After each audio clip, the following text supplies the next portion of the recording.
You have probably heard that sugar is bad for you, 100 times from 100 different people.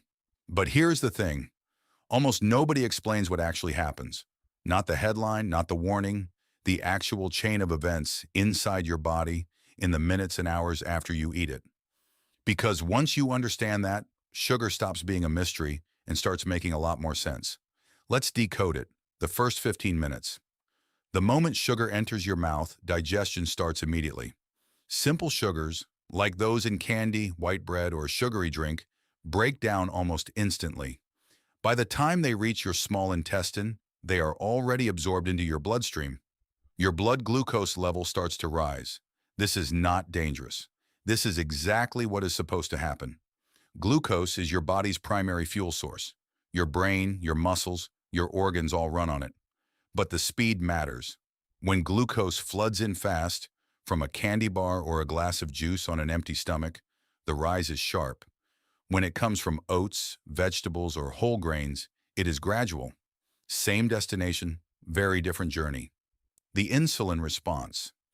As blood glucose rises, your pancreas detects the change and releases insulin, a hormone whose job is to move glucose out of the blood and into your cells, where it can actually be used. Insulin is not the enemy. It is the delivery system. Here is what most people do not know. A Stanford University study found that even people considered completely healthy experienced blood sugar spikes. The spikes were happening silently, in response to everyday foods, without any symptoms. Insulin clears the glucose efficiently in a healthy body. Blood sugar rises, insulin responds, glucose moves into cells, levels return to normal within about 2 hours. That is the system working exactly as designed. The problem is not insulin itself. The problem is when the system gets overwhelmed, repeatedly over time. The crash. Here is where it gets interesting. When blood sugar rises fast, insulin responds fast, and sometimes a little too aggressively. It clears glucose so efficiently that blood sugar can dip below where it started. Not dangerously low, but low enough that your body notices. And when it notices, it sends a signal you know very well: hunger, cravings, that specific pull towards something sweet or starchy, usually about 90 minutes to 2 hours after eating. This is not weak willpower. It is a physiological response to a blood sugar dip. Your body is asking for fuel because it just cleared a large supply very quickly. The cycle is real, it is measurable, and it explains why eating a sugary snack often makes you want another one an hour later. What happens in your brain? You know that feeling when you finish a chocolate bar and immediately want another one, even though you just ate? That is not a character flaw. That is dopamine.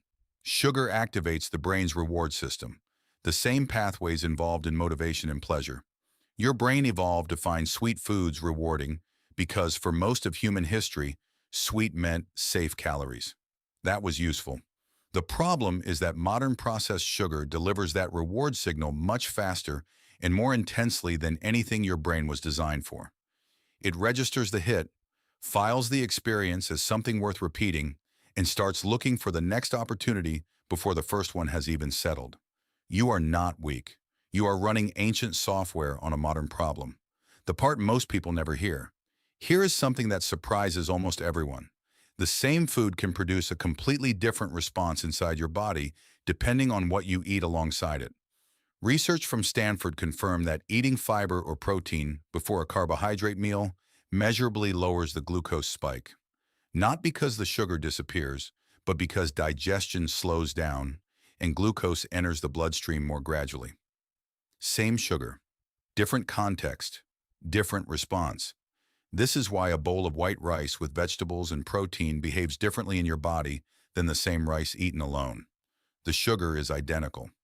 What surrounds it changes everything. So sugar is not poison, and it is not harmless. It is a signal.